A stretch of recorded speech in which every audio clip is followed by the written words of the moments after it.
내신 쑥쑥 답을 맞춰봅시다. 숙제한 거 1번은 3, 2번에 5, 3번에 3, 4번에 2, 5번에 2, 6번에 5, 7번에 5, 8번에 3, 9번에 1, 10번에 3, 그 다음에 11에 5, 그 다음에 12번 보자. 기온이 20도이고 이슬점이 15도인 공기 1kg에 들어있는 수증기의 양을 쓰시오. 그러면은 15도씨가 이슬점이라는 소리는 기온이 현재 20도죠. 20도고 이슬점이 15도면은 지금 이슬점은 포화 상태에 도달하는 온도잖아요. 그럼 이 수증기가 갖고 있는, 이 공기가 갖고 있는 수증기의 양이 현재 얼마입니까? 10.6g만큼 갖고 있는 거죠. 그죠? 따라서 10.6이고, 기온이 30도인 공기 3kg 속에 수증기 31.8g이 들어있을 때 이 공기의 상대 습도가 몇 프로인가 라고 나왔는데, 그러면은 지금 30도시 3kg 안에 31.8이니까 1kg이면은 얼마가 되는 거예요? 10.6g만큼 들어있는 거고, 이게 현재 무슨 수증기량? 실제 수증기량에 해당이 될 거고, 포화 수증기량은 30도시에서 얼마예요?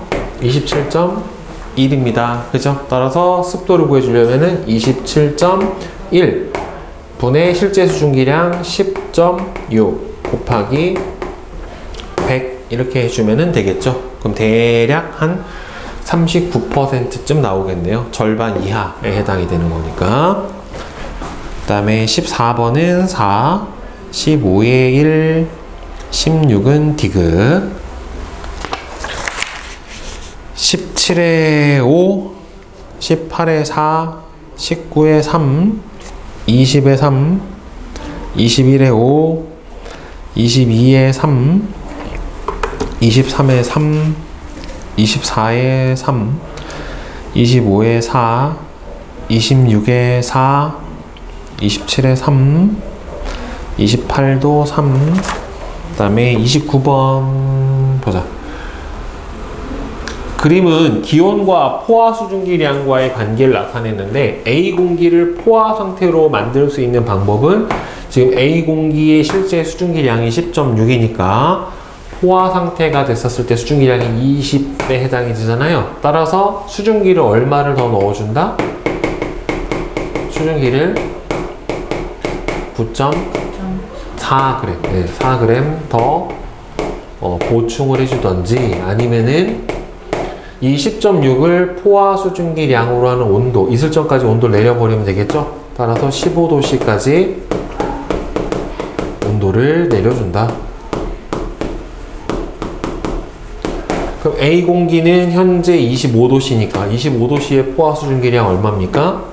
20분의 현재 수증기량 얼마예요? 10.6 곱하기 100 해주면은 상대 습도 구하는 공식이 되겠고, 자, A부터 E 중에 B와 이슬점이 같은 공기, B하고 이슬점이 같으려면은 실제에 포함하고 있는 수증기 양이 같으면 되겠죠. 따라서 누구예요? C에 해당이 되겠죠. C는 B하고 수증기 양이 같기 때문에 라고 대답을 해주면 되겠지. 그 다음에 30번은 맑은 날 하루 동안에 기온과 상대 습도의 변화를 나타낸 것이다. 자, 낮 시간에 높은 게 뭐예요? 니은이 기온. 그 다음에 새벽 시간에 높은 게 습도. 이렇게 되겠죠. 기온이 높아질 때 상대 습도는 어떻게 변합니까? 기온이 높아지면은 상대 습도는 감소합니다. 그죠? 감소하는 까닭은, 기온이 높아지면 뭐가 증가하기 때문에? 포화 수증기량이 증가하기 때문에. 그렇죠.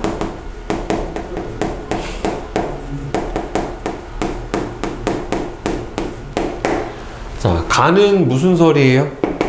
병합설로 비가 내리는 거를 설명을 해주는 거고, 나 같은 경우에는 뭘로 설명을 해줍니까? 빙정설로 설명을 해주죠. 그 따라서 어느 지방이에요? 병합설 열대지방. 그 다음에는 빙정설은 온대나 한대지방. 이렇게 대답을 해주면 됩니다. 자, 그 다음에 가와 나의 강수과정. 가와 나의 강수과정은 가는 병합설이잖아요. 가 같은 경우에는 어떻게 해줘야 돼요? 크기가 서로 다른 물방울들끼리 서로 충돌해서 물방울이 성장을 하게 되는 거고, 그리고 여기서는 뭐예요? 물방울에서 증발한 수증기가 빙정에 달라붙어 얼어서 빙정이 성장을 하는 거고, 그래서 이 성장된 물방울 또는 빙정이 무거워지면 떨어지게 되는 거죠. 중력을 이기지 못하고. 그 다음에 옆에 실력 탄탄은 1번에 3, 2번에 5, 3번에 3입니다. 질문.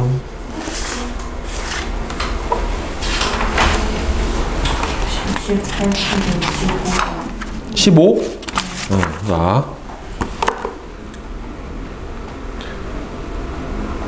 겨울철 밀폐된 방 안에서 난로를 피우면, 일단은 밀폐됐다는 얘기는 뭐가 일정하다는 소리야? 수증기 양이 일정하다는 소리야. 대신에 난로를 피우게 되면 뭐가 상승합니까? 온도가 상승하니까 온도 상승에 따라서 포화 수증기량이 늘어나요.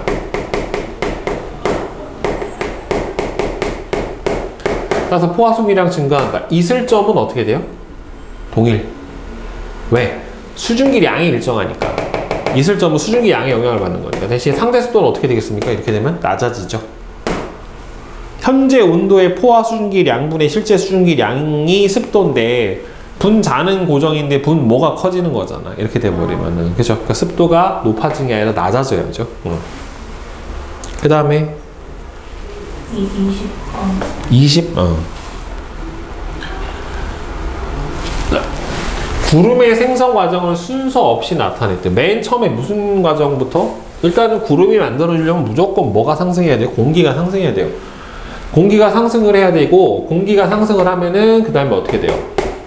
단열 팽창을 하게 되고, 그 다음에는 단열 팽창하면서 온도가 낮아지니까 어디에 도달해서? 있을 점에 도달을 해서 응결이 시작이 됩니다. 이게 순서예요. 따라서 옳은 것은 단열 팽창하면 이건 틀렸고, 단열 팽창하면 기온은 어떻게 됩니까? 낮아지니까 틀렸고, 그럼 나에서는 공기가 상승하면서 온도가 낮아지니까 상대 습도가 어떻게 돼야 돼요? 높아져야죠. 그래서 응결이 시작될 때 상대 습도가 몇 퍼센트가 되는 거예요? 있을 점에 도달해서 100%가 되는 거예요. 결국에는. 그죠? 따라서 옳은 것은, 그 다음에 물이 수증기로 변하는 게 아니라 수증기가 물로 변하는 거죠. 그리고 다해서 공기의 기온은 있을 점하고 같아지는 거지. 결국에는. 네. 그 다음에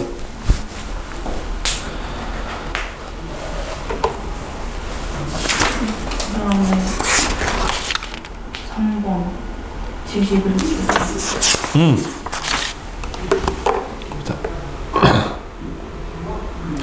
자, 영하 40도에서부터 0도 구간에서 구름의 오른쪽 그림 같이 얼음 알갱이가 성장해서 내리는 빙정설이에요. 요 구간을 얘기를 해주는 거예요. 얼음 알갱이랑 물이랑 같이 있는. 자, 빙정설이다. 맞죠? 물방울에서 증발한 수증기가 뭐에 달라붙어서? 빙정에 달라붙어서 빙정이 성장하는 거예요. 따라서 맞아요. 물방울에 수증기가 달라붙는 게 아니라 빙정에 달라붙는 거예요. 빙정. 알겠어?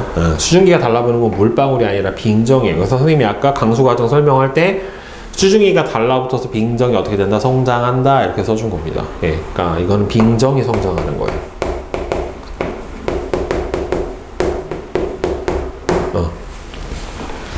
됐습니까? 네.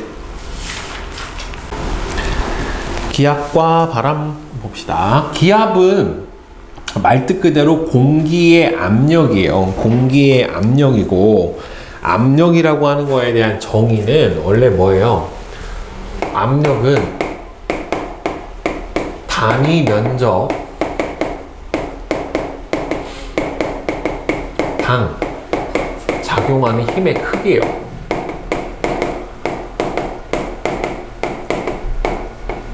여기서 면적 단위는 뭘 쓰냐면 제곱미터를 쓰고, 힘의 크기니까 당연히 뭘 씁니까?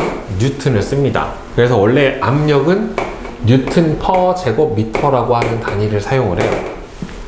그래서 기압은 공기 단위 넓이 1제곱미터당 작용하는 힘의 크기 뉴턴인데, 공기의 무게죠. 그러니까 공기의 힘은 실제로 뭐라고 봐야 돼요? 공기 기둥의 무게예요. 공기의 무게. 그래서 이 공기의 무게는 얼마나 되냐면, 대기권이 대략 지상으로부터 1000km 정도 돼요. 1000km. 예, 지표로부터 1000km 정도까지가 전체 대기권이고, 이 전체 대기권의 공기가 누르는 무게예요. 단위 면적당. 그게 기압이에요. 그리고 기압은 모든 방향으로 동일하게 다 작용을 해주게 됩니다. 모든 방향으로 다 같은 크기로 작용을 해요. 자, 그래서 요 기압이 있는 거를 보는 것 자체가 요거죠. 그림에서 보면은 물 위에다가 가득 닦고 종이컵 놓은 다음에 뒤집어서 놓으면은 막 세게 흔들지 않는 이상은 어떻게 돼요? 떨어지지 않아요.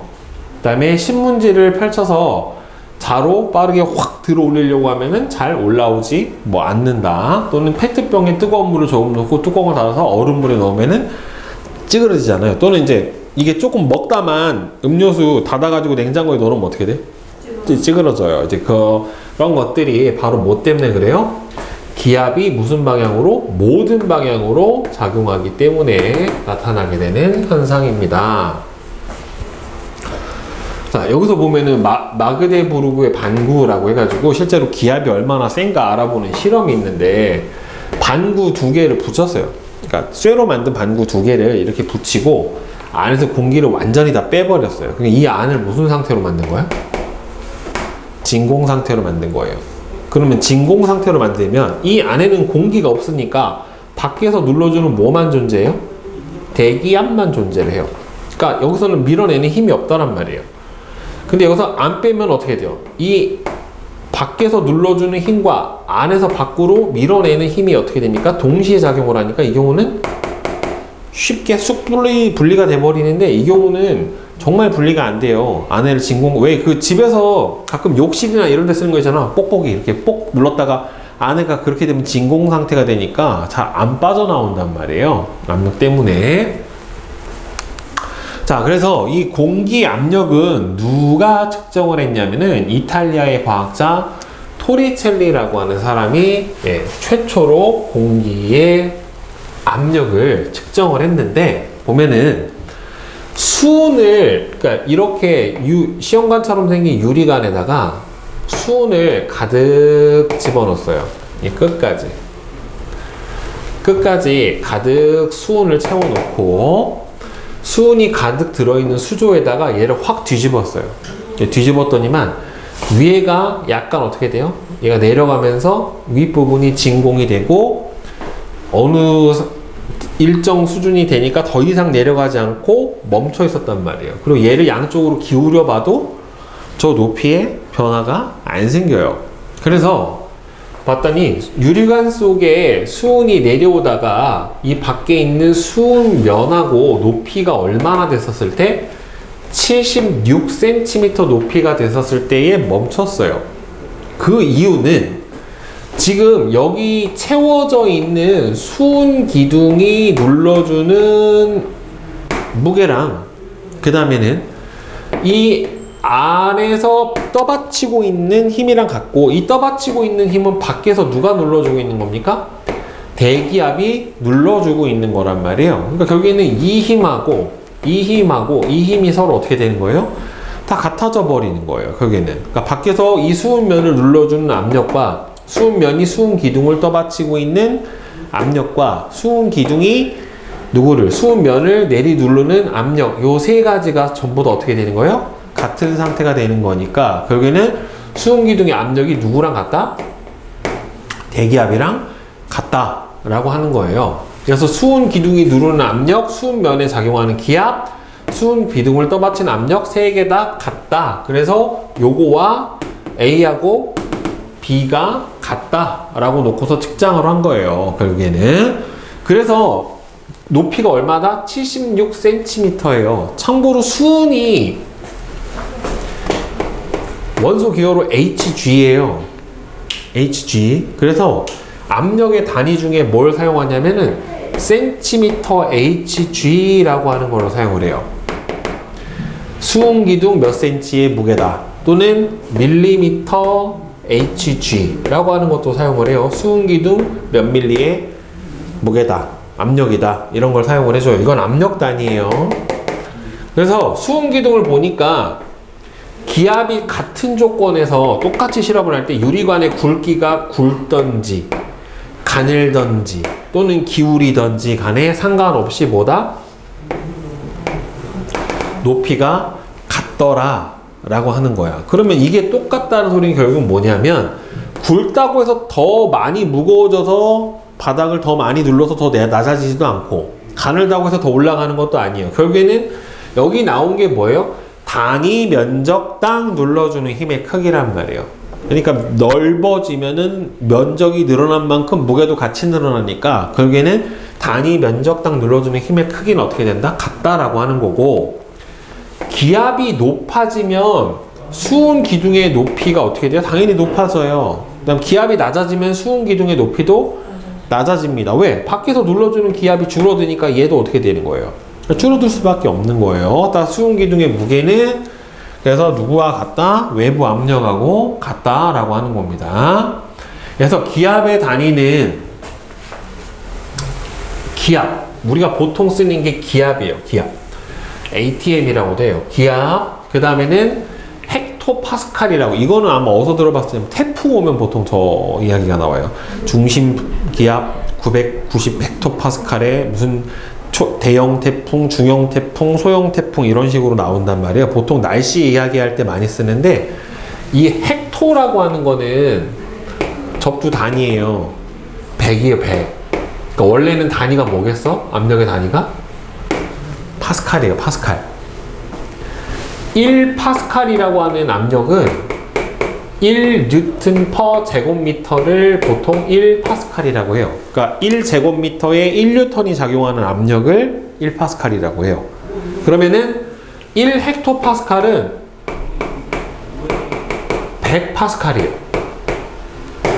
헥토는 100배예요. 왜 그 논이나 농지 면적 얘기하는 중에 헥타르라고 하는 그게 이거예요. 헥타. R에다가 앞에 헥토가 붙은 거예요. 100배예요, 100배. 자, 그 다음에는 여기 나왔죠. 센티미터 HG. 그럼 얘는 뭐가 되겠어? 밀리미터 HG도 당연히 있겠지. 그지? 자, 그래서 또 같은 단위로 뭐가 있냐면은 토르라고 하는 단위가 있어요. 망치 그 토르가 아니라 아까 저 토리첼리 이름을 따서 토르라고 하는 것도 압력 단위로 써요. 그래서 1기압은 수은기둥 얼마? 76cm HG. 76cm 또는 760mm HG. 얘가 몇 기압이에요? 1기압이 1013 헥토파스칼이에요. 1013 헥토파스칼. 이게 1기압입니다. 그 다음에 얘가 물기둥 10m. 그러니까 수심 10m당 몇 기압? 1기압이에요. 수심 10m당 1기압. 공기기둥 약 1000km의 압력. 예, 이게 다 1기압에 해당이 돼요. 그러니까 예를 들어서 여기가 바다야. 그럼 바다 해수면에서 기압 재면 몇 기압 나와? 해수면에서 기압 재면 1기압. 지표의 기압이 1기압이니까. 근데 만약에 수심 10m가 들어갔어. 그럼 여기서 압력 몇 기압일까? 수심 10m당 1기압이라고 그러죠. 그러면은 물의 압력 1기압에다가 대기압 1기압이 더해져서 2기압이에요. 그러면은 만약에 20m 들어가면은 여기 몇 기압이겠어?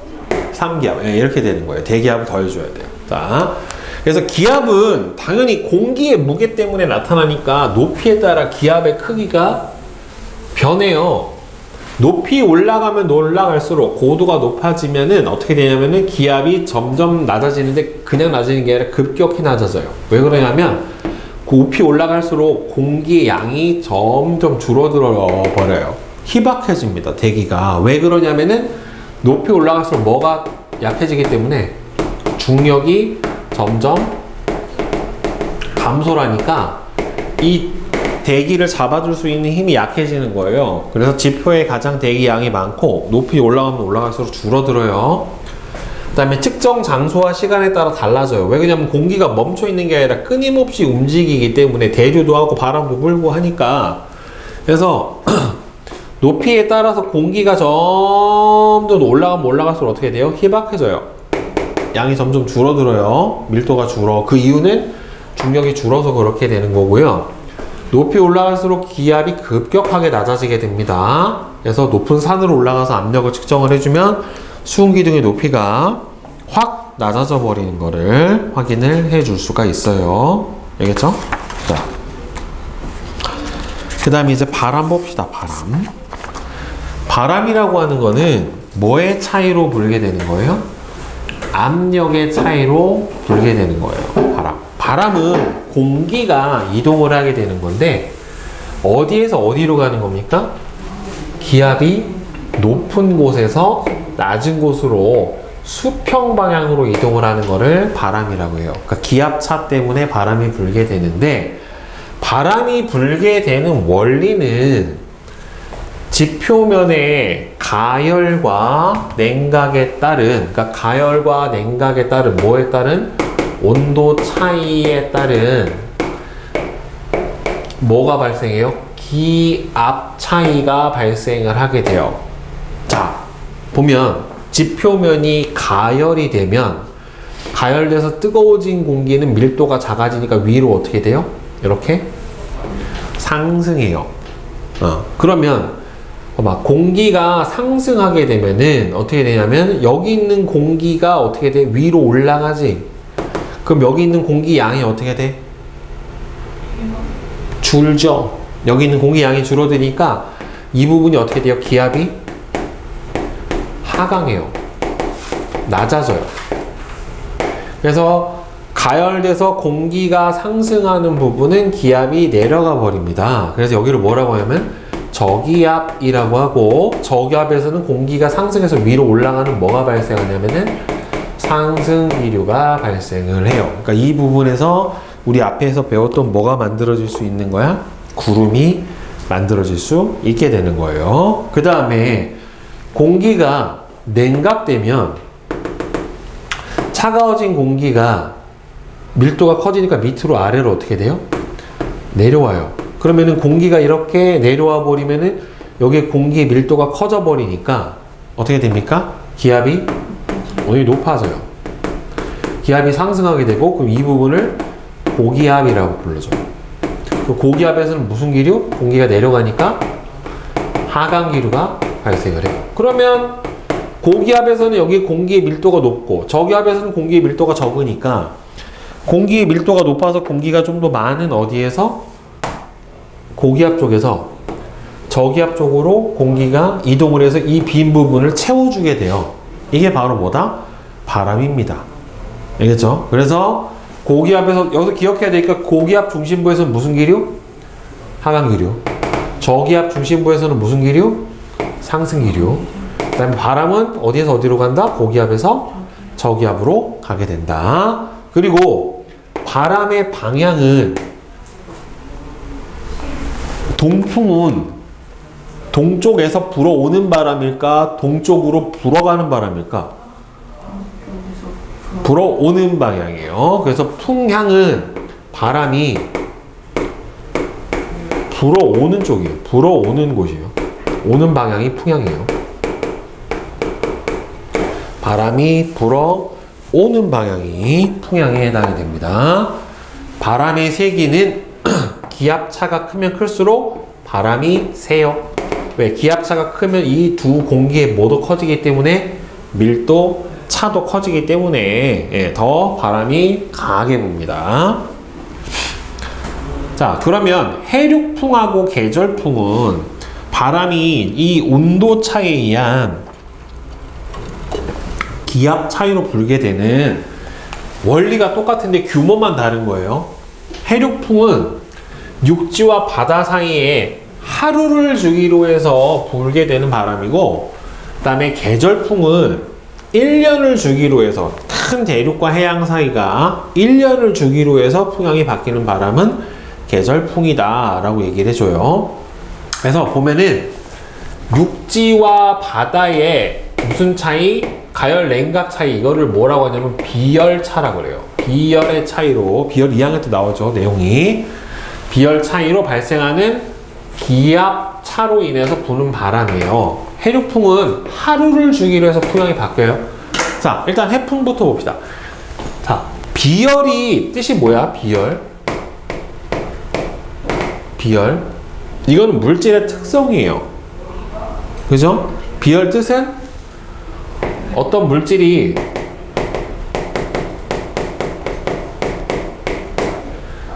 열 에너지를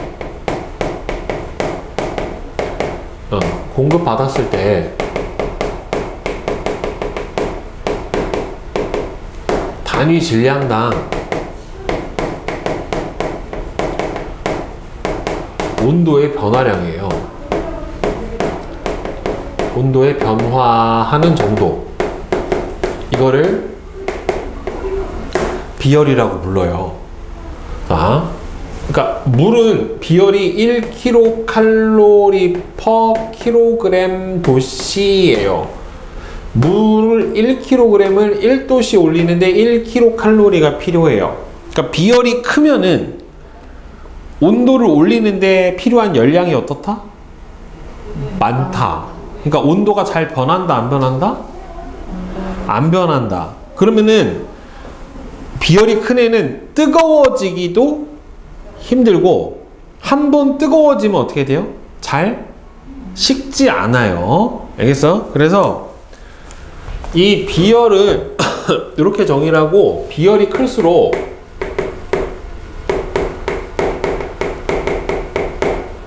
온도 변화가 작아요. 네, 비열이 크면 클수록 온도 변화가 작아서 잘 가열되지 않고 잘 식지 않아요.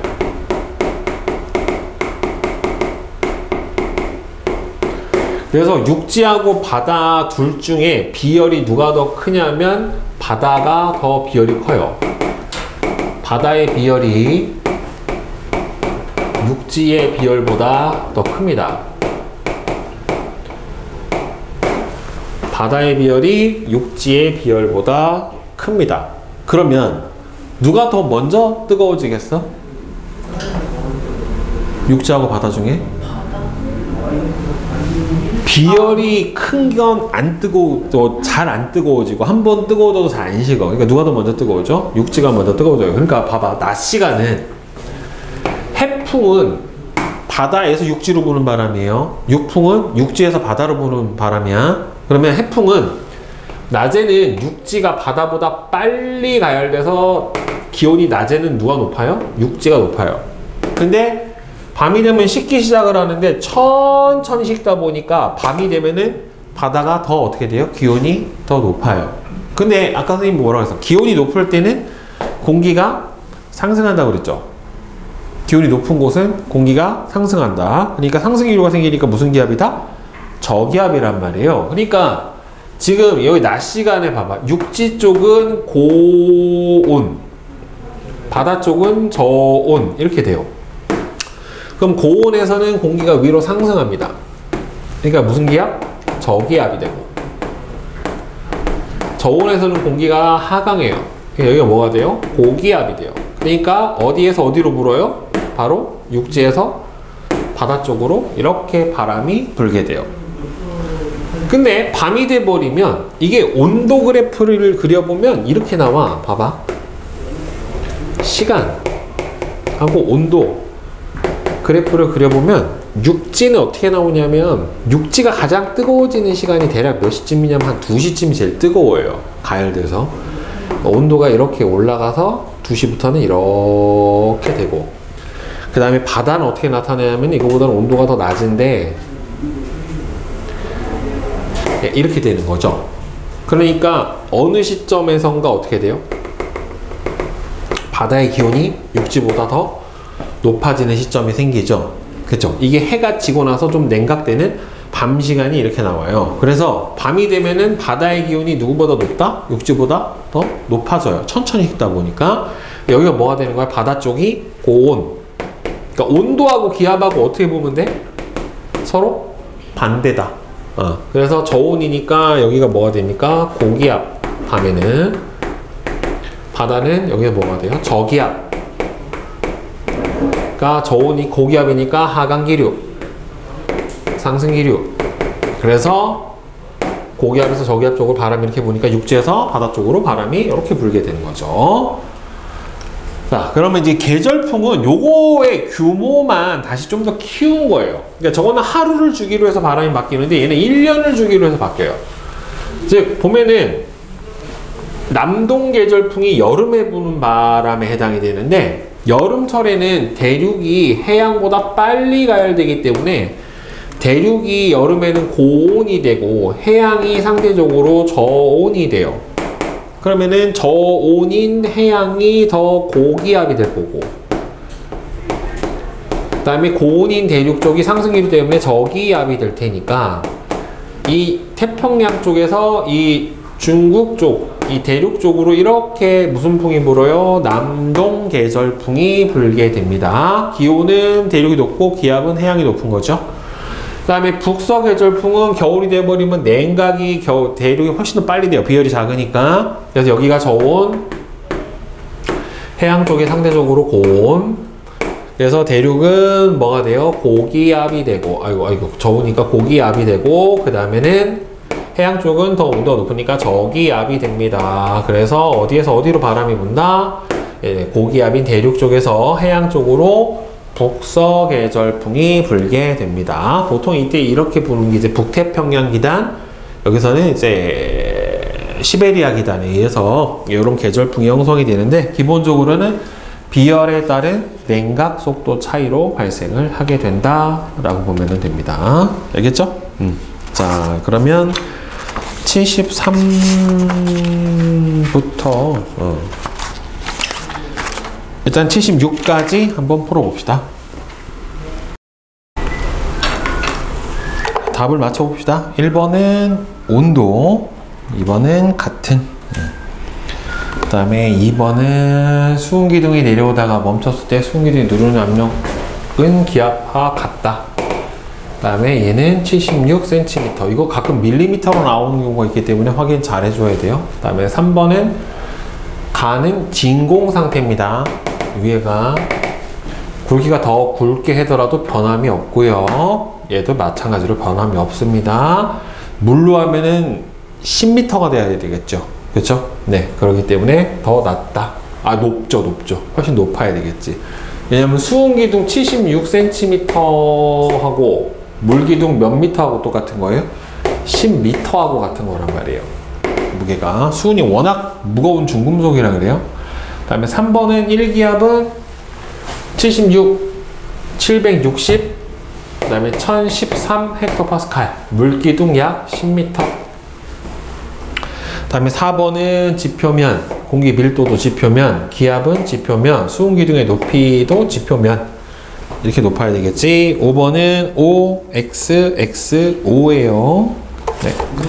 그 다음에 6번은 자, 가열되는 곳은 주변보다 낮아지고 냉각되는 곳은 높아지고 기압이 높은 곳에서 낮은 곳으로 이동을 하게 됩니다. 그 다음에 7번 지표면이 가열된 곳은 A죠. 상승기류가 발생을 해야 되니까 기압이 높은 곳은 B입니다. 기압이 높은 B에서 A 쪽으로 바람이 불어야 되겠지. 그 다음에 8번은 냉각 속도 차이에 따른 뭘로 발생해요? 기압 차이예요. 그러니까 냉각 속도 차이로 온도차가 발생하고 온도차로 기압차가 발생하는 겁니다. 그 다음에 9번. 이거 어디에서 어디로 아래 거야? 위에가 아니에요. 육지에서 바다로 바람이 부는 거죠. 따라서 바람이 막 육지에서 바다, 따라서 육풍. 밤에 기온은 바다가 높고 기압은 육지가 높은 겁니다.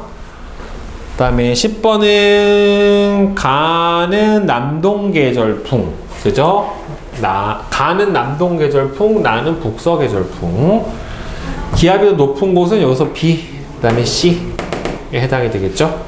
계절은 얘는 여름에, 얘는 겨울에. 예, 이렇게 될 겁니다.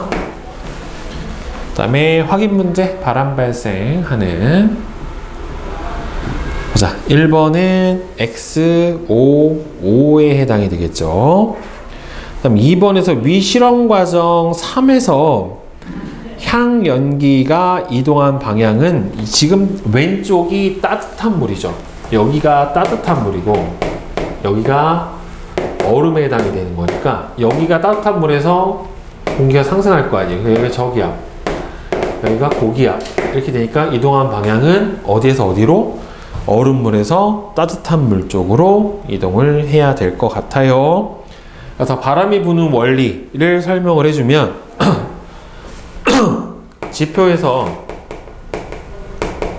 지표면에서 온도가 높은 곳에 공기가 어떻게 돼요? 상승하여 기압이 낮아지고 반대로, 그죠? 온도가 낮은 곳은 공기가 하강하여 기압이 높아지죠. 자, 따라서 공기는 기압이 높은 곳에서 낮은 곳으로 이동을 하게 되고 이거를 뭐라고 불러준다? 바람 이라고 불러주면 되겠죠. 자, 질문 있습니까? 없어요? 자, 그러면 숙제로 78부터 81까지 해봅시다.